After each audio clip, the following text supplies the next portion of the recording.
अम्मा बाद फ़अऊज़ु बिल्लाहि मिनश शैतानिर रजीम बिस्मिल्लाहिर रहमानिर रहीम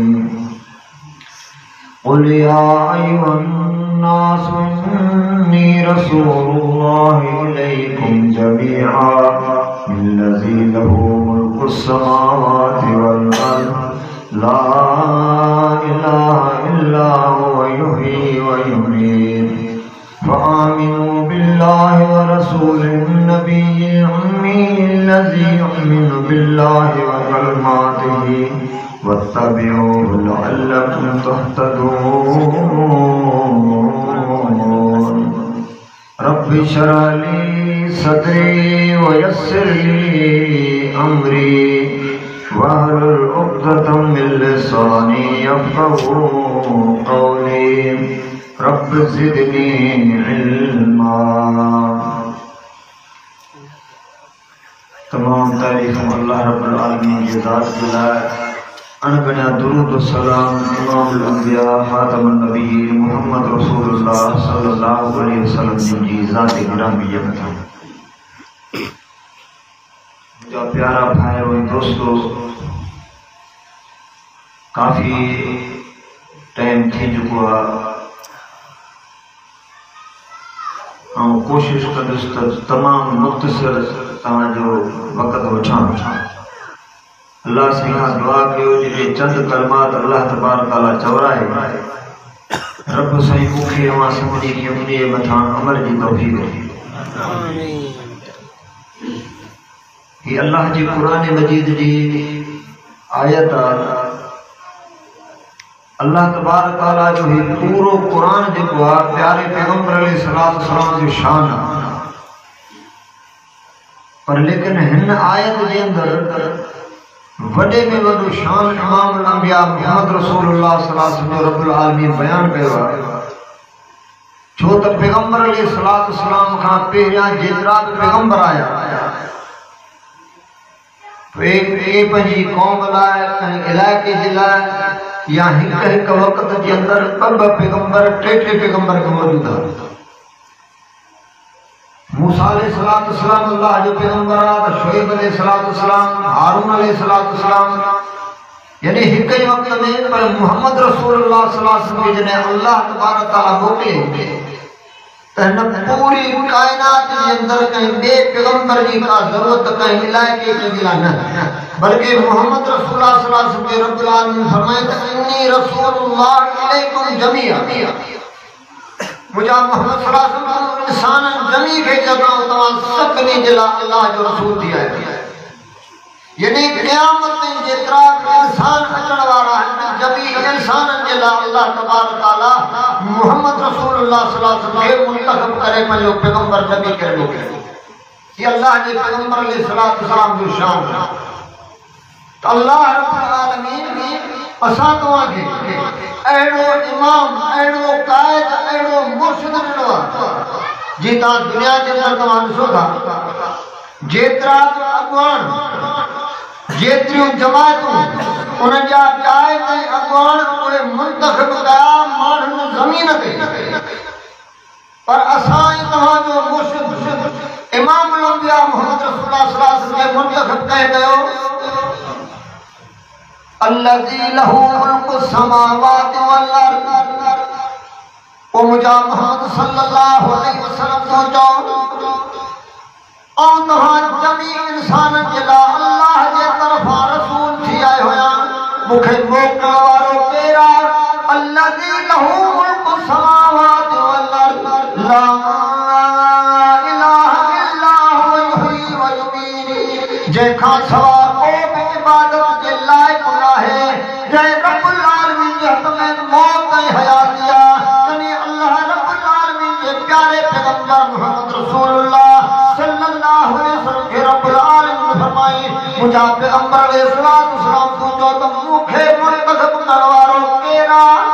जंहिंजी आसमान में ज़मीन जे मथां बादशाह आहे, जंहिंखां सवाइ को बि इबादत जे लाइक़ नाहे ऐं जंहिंजे हथ में मौत ऐं हयाती आहे।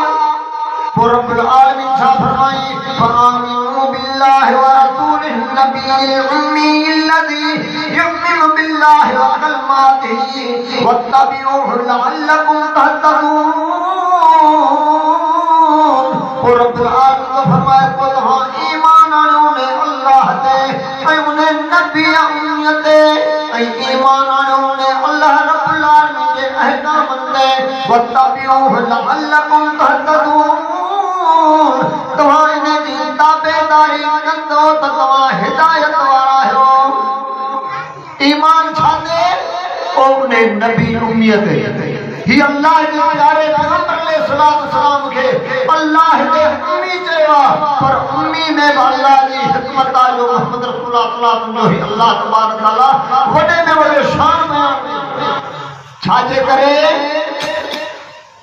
حکمت اللہ جی آئی چھو تم مکے جا مشرق محمد صلی اللہ علیہ وسلم سے آمروں کھڑتا دین جو کو قرآن بیان کرے تو ہی پانوں ہی رکھائے ہوا اللہ کے پیارے پیغمبر علیہ السلام کے اللہ تبارک تعالیٰ آن پڑھے انہیں جے کرے بی گال یا تو جے کرے محمد صلی اللہ علیہ وسلم دنیا میں کو عربی کو اجمی استاد ہوئے ہاں کہو کہ پڑھے ہاں تو اصولی طرح تو شاگرد کھاں استاد کا مقام متھے ہو دو ہن کائنات کے اندر سب کھاں ودھیک جے کرے شانہ سب کھاں ودھیک مرتبہ و ایمانہ محمد صلی اللہ علیہ وسلم اللہ تبارک تعالیٰ جے کرے پڑھائیں تو کان پڑھائیں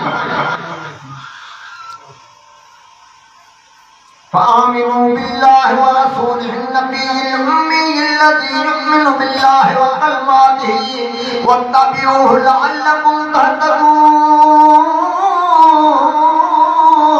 رب العالمین فیصلوں نہیں سجے کنے ہدایت کا محمد صلی اللہ علیہ وسلم کے تابعداری میں جب اللہ کے رسول کی تابعداری نہ کرے وہ ہدایت کے نہ تو دے لگے یہ رب جو قانون ہے کہ جے کرے محمد رسول اللہ صلی اللہ علیہ وسلم کی اطاعت اور تابعداری رب جو تا قرآن پڑھی ॾिसो جنہیں اللہ تبارک تعالیٰ عالم ارواح کے اندر 90 جماعت کے اللہ جمع کرے انہیں کھائیں کو وعدہ ہوتا ہی کہڑو لَتُؤْمِنُنَّ بِهِ وَلَتَنْصُرُنَّ مجھا نبیو مجھا رسولو جبکہ ماں تمہاں کی حکمت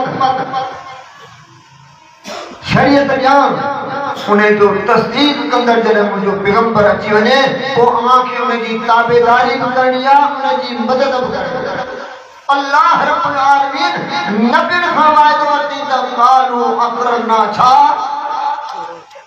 تمام قال اقررتم واقررتم علا ذائکم اسری تمام جی آڈو جے کو ہیمو مطار کو رکھوا آیا وہاں قبول کرے یا نہ اقرار کرے تھا یا نہ سبنی پیغمبر جب قالو اقررنا اللہ اساں اقرار کرے سی جے کو تو سانے کو ساں وزن بار کیا اللہ جتنے اساں جے زندگی کے اندر جی عیسیٰ علیہ السلام کے اللہ آخری زمانے میں موکلی دو اللہ جو نبی اللہ جو رسول صاحب شریعت اللہ انجیل آسمانی کتاب ہر جب نازل کی پر جنہیں دنیا جی اندر ایندو تا پنجی تابعداری کون کرے دو بلکہ پان محمد رسول اللہ صلی اللہ علیہ وسلم کی تابعداری اور پیغمبر علیہ السلام کی اطاعت کرے آسمانی کتاب جب اللہ کے مطا نازل کی انہیں انجیل دی تبلیغ نہ کنا بلکہ قرآن حدیث کی تبلیغ کنا ہی یا محمد صلی اللہ علیہ وسلم کو شان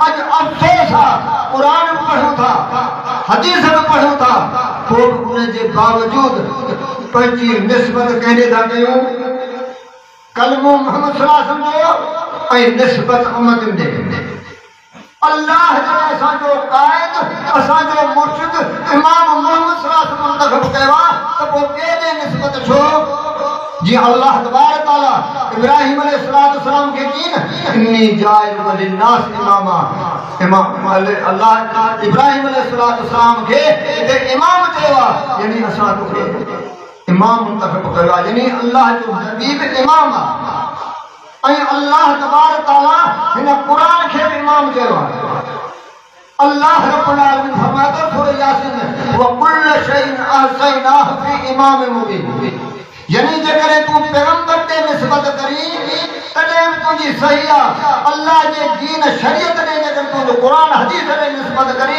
तॾहिं तुंहिंजी सही आहे। छो त अल्लाह जो क़ुरान हदीस वही आहे ऐं इमाम अल-अंबिया मुहम्मद सल्लल्लाहु अलैहि वसल्लम खे बि मुंतखब रब्बुल आलमीन कयो आहे। तॾहिं अहल हदीस जी तव्हां निस्बत ॾिसंदो पंहिंजे पाण खे अहल हदीस छो थो सॾाए त हू अहल वही आहे, अल्लाह जी वही आहे क़ुरान हदीस।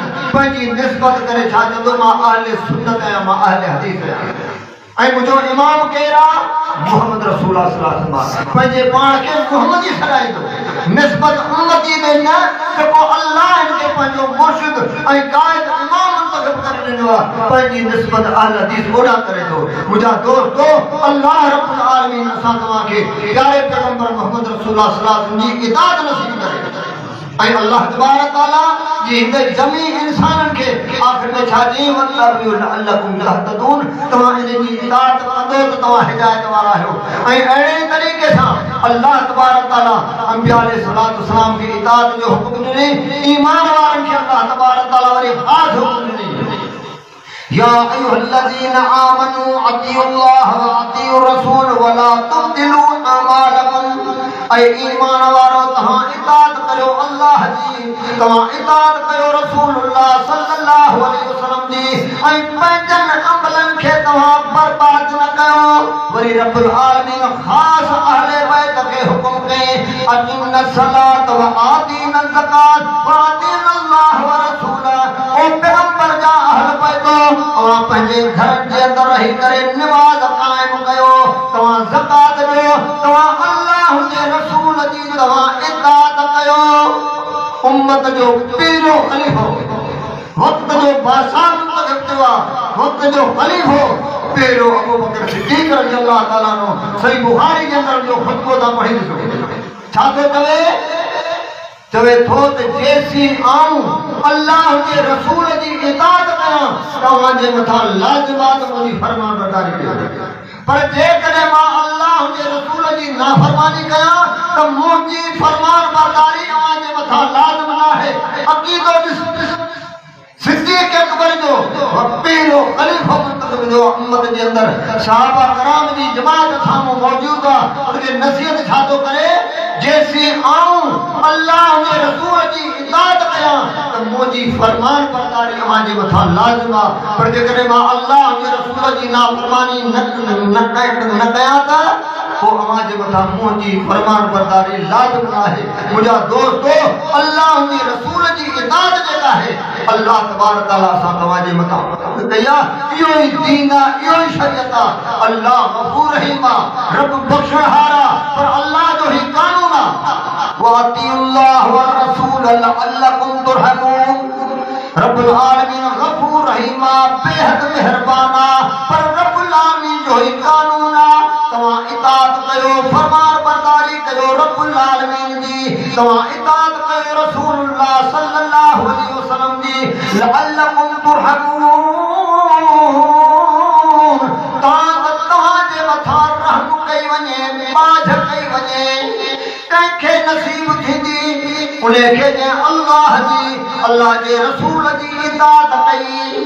रब्बुल आलमीन जो कुरान गवाह है, मुझा मोहम्मद सल्लल्लाहु अलैहि वसल्लम तो जो तत्तो जाता बेदार केर हैं, कुल हाज़िही सबीली अदू इलल्लाह, तो कही मुझी वाटा सिद्धी और हिक रब्बुल आलमीन जे तरफ सजा थो, अला बसीरतिन दलील हुज्जत सा अना मन तबनी आऊं भई मुझा ताबेदार में। अल्लाह जो ही कुरान गवाह है, मुझा मोहम्मद सल्लल्लाहु अलैहि वसल्लम तो जो तुम मुझा ताबेदार केर हैं, यानी जेको मुझो रस्तो आ, मुझे ताबेदार जो वही रस्तो आ, ते रब्बुल आलमीन जे तरफ आऊं सजा थो, यानी मुझा ताबेदार मुझे रब्बुल आलमीन जे तरफ सजीदा। अना वमन ताबनी आऊं भई मुझा ताबेदार में। हिन कायनात के अंदर तव्हां ॿुधायो उहा कहिड़ी जमात आहे जेका अल्लाह जे रसूल जी इताअत जी दावा करे थी? ॿुधायो, अहले बैत जंहिंजे लाइ अल्लाह ख़ासि हुकुम कई, जंहिंजे लाइ पंज ई टाइम सां निमाज़ जे अंदरि दुआ जे अंदरि चऊं था अल्लाहुम्मा सल्ली अला मुहम्मद व अला आलि मुहम्मद। अहले बैत जो ख़ासि एज़ाज़ आहे, हर निमाज़ में, हर ॿुधा त अल्लाह जे रसूल जी इताअत करे जन्नती थिया। अकीम सलात व आतीन ज़कात व अतीन अल्लाह व रसूल सूरा हिदाब। अल्लाह जी इताअत कयो, अल्लाह जे रसूल जी इताअत कयो, अहले बैत जन्नती थिया। अॼु जेकॾहिं तूं ई असां अल्लाह जे रसूल जी इताअत कयूं, पंहिंजो इमाम ऐं कायद मोहम्मद सल्लल्लाहु अलैहि वसल्लम खे मुंतखब कयूं ऐं उनखे पंहिंजी निस्बत कयूं त अक्सर माण्हू छा था चवनि, तक़लीद करी कंहिं उम्मती जे कौलनि ते पंहिंजी निस्बत करी त तूं हिदायत ते नज़र अची। पर जेकॾहिं तूं चई त मां अहल हदीस आहियां, मां हदीस ऐं क़ुरान मुंहिंजो अक़ीदो आहे, ॿुधाई दावत पंहिंजी आहे, निस्बत कयूं था क़ुरान हदीस ॾे, पर लेकिन अमल पैगंबर अलैहिस्सलाम जे ज़माने जे अंदरि जेका तबलीग मोहम्मद सल्लल्लाहु अलैहि वसल्लम कई, जेका नबी सल्लल्लाहु अलैहि वसल्लम दावत ॾिनी, उहा दावत खे कहिड़ी जमात थी। सूरह माइदा पढ़ी ॾिसो, वइज़ा क़ील लहुम तआलू इला मा अंज़लल्लाहु इला रसूल। केर पियो दावत ॾे, काइनात जो इमाम मोहम्मद रसूलुल्लाह सल्लल्लाहु अलैहि वसल्लम, अल्लाह जो कुरान गवाह है। रब्बुल आलमीन तो फरमाए यानी हा पैगंबर अलैहिस्सलाम जी दावत आहे जेको रब्बुल आलमीन हिन कुरान में बयान करे थो। दावत कहिड़ी आहे, वइज़ा क़ील लहुम तआलू इला मा अंज़लल्लाहु इला रसूल। अचो जेकी अल्लाह नाज़िल कयो तव्हां उन्हे ॾे अचो, इला रसूल अल्लाह जे रसूल ॾांहुं। अल्लाह नाज़िल छा कई, वअंज़लल्लाहु अलैकल किताब वल हिकमा वअल्लमका मा लम तकुन तअलम वकान फज़लुल्लाह अलैका अज़ीमा। ओ मुंहिंजा मोहम्मद सल्लल्लाहु अलैहि वसल्लम, असां सोचे मथां ॿ शयूं नाज़िल कयूं, किताब ऐं हिकमत यानी क़ुरान ऐं हदीस, वअल्लमका मा लम तकुन तअलम, जेकी तूं न ॼाणंदो है। अल्लाह जो फरमाए त असां तोखे ॼाणायो। रब जे तरफ़ां जेकॾहिं इल्म आहे त रब जो क़ुरान आहे, जेकॾहिं अल्लाह जे तरफ़ां इल्म आहे त मोहम्मद रसूलुल्लाह सल्लल्लाहु अलैहि वसल्लम जी हदीस आहे, जेका मोहम्मद रसूलुल्लाह सल्लल्लाहु अलैहि वसल्लम जे घर जे अंदरि शरीयत ही कहिड़ी हुई, वकरन फी बुयूतिकुन। अल्लाह आल बैत खे नसीहत पियो करे, तव्हां पंहिंजे घरनि जे अंदरि रही करे छा कयो, वज़कुरन मा युतला फी बुयूतिकुन मिन आयातिल्लाहि वल हिकमा। ओ पैगंबर जा अहल बैतो, जेकी ॿ शयूं अव्हां जे घरनि जे अंदरि पढ़ियूं वञनि थियूं, यानी मुंहिंजो मोहम्मद सल्लल्लाहु अलैहि वसल्लम हिन रब जे क़ुरान जी तिलावत करे थो, तव्हां क़ुरान खे यादि कयो। ॿियो मोहम्मद रसूलुल्लाह सल्लल्लाहु अलैहि वसल्लम अव्हां जे घरनि जे अंदरि जेका हदीस पढ़े थो, तव्हां उन हदीस खे यादि कयो। ओ मोहम्मद सल्लल्लाहु अलैहि वसल्लम जे घर जे अंदरि फिक्र कहिड़ी, कंहिंजी तकलीफ़ हुई, आले बैत खे रब नसीहत दी आहे। सूरह अहज़ाब पढ़ी ॿ शयूं मोहम्मद सल्लल्लाहु अलैहि वसल्लम जे घर जे अंदरि आहिनि, ओ दीन कहिड़ो हो, क़ुरान ऐं हदीस हो, अल्लाह जे रसूल जी इताअत हुई। अॼु ॿुधा इहा दावत केर थी ॾे, कहिड़ी जमात आहे जेका इहा दावत ॾिनी है। मोहम्मद सल्लल्लाहु अलैहि वसल्लम जे ज़माने जे अंदरि दावत छाजी हुई, क़ुरान हदीस जी। ऐं इमाम ऐं कायद मुर्शिद केर हो, मोहम्मद रसूलुल्लाह सल्लल्लाहु अलैहि वसल्लम। ॿुधायो अल्लाह जा माना जेतिरा सहाबा हा, अहले बैत हा, उनजो अक़ीदो छा हो, क़ुरान ऐं हदीस। उनजो इमाम उम्मती हो या मोहम्मद सल्लल्लाहु अलैहि वसल्लम हो, अल्लाह जो रसूल सल्लल्लाहु अलैहि वसल्लम। अॼु हिन दौर जे अंदरि क़ुरान ऐं हदीस जी उहा कहिड़ी जमात आहे जेका तव्हांखे दावत ॾिनी, जंहिंखे अल्लाह तबारक तआला चए थो हक़ वारी जमात हिकिड़ी आहे। वमिमन ख़लक़ना उम्मती यहदून बिल हक़, सूरह अराफ आयत नंबर 181। रब तो फरमाए त जेतिरा बि मूं ख़ल्क़ आहिनि, उन्हनि में हिकिड़ी जमात आहे जेका हक़ जो रस्तो ॾेखारे थी। अल्लाह जी निशानी कहिड़ी थो ॿुधाए, वबिही यअदिलून, ऐं उहा जमात रब्बुल आलमीन तो फरमाए त हक़ सां इंसाफ़ करे थी। अल्लाह जेको हक़ नाज़िल कयो आहे प्यारे पैगंबर मोहम्मद सल्लल्लाहु अलैहि वसल्लम जे मथां, अल्लाह रब्बुल आलमीन जो क़ुरान तो फरमाए त उहा हिकिड़ी जमात आहे जेका हक़ जो रस्तो ॾेखारे थी, उन हक़ सां इंसाफ़ करे थी। कहिड़ो, अल्लाह जे दीन जो किथे बि हक़ वारी जमात में हिकु हदीस जो इनकार कोन कंदी।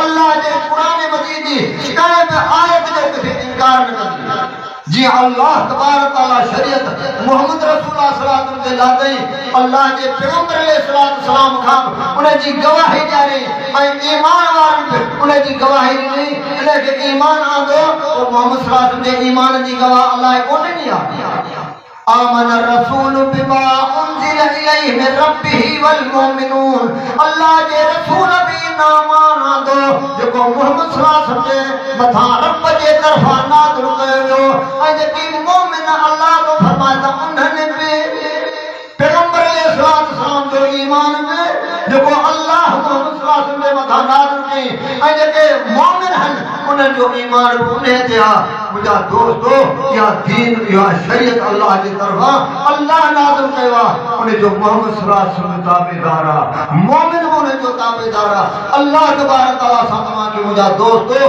बड़ी प्यारी हक वाली दावत नसीब कया जेका मोहम्मद सल्लल्लाहु अलैहि वसल्लम के जमाने के अंदर दावत है इन सरजमीन ते तव्हां ॾिसो पूरी कायनात के अंदर अहल हदीस जो आलिम हुजे अहल हदीस जो आम हुजे तव्हां के छा चवंदो मुझो अकीदो कुरान हदीस आहे आलिम भी चवंदो मुझो इमाम मोहम्मद सल्लल्लाहु अलैहि वसल्लम आम भी चवंदो मुझो इमाम मोहम्मद सल्लल्लाहु अलैहि वसल्लम छाजे करे त दीन भी अल्लाह मोकिलियो आहे दीन भी रब ठाहियो आहे मोहम्मद सल्लल्लाहु अलैहि वसल्लम ने शरीयत जो ताबेदारा ऐं इन दीन शरीयत जो कायद मुर्शिद इमाम कंहिंखे अल्लाह मुक़रर कयो आहे जंहिंजे लाइ अल्लाह फरमाए वमा अरसलना मिन रसूलिन इल्ला युताअ बिइज़्निल्लाह अल्लाह रसूल जी माना पाण थो ॿुधाए त रसूल जी माना अल्लाह जे हुक्म सां जी इताअत कई वञे अल्लाह तबारक तआला असा तमा के मुझा दोस्तों इताअत प्यारे पैगंबर मोहम्मद सल्लल्लाहु अलैहि वसल्लम जी नसीब करे अल्लाह उन जे मथा अमल करण जी तौफीक अता फरमाए ऐं इन पैगाम के रब्बुल आलमीन अगे पहुंचाने की तौफीक अता फरमाए व आखिर दावाना अल्हम्दुलिल्लाह रब्बिल आलमीन।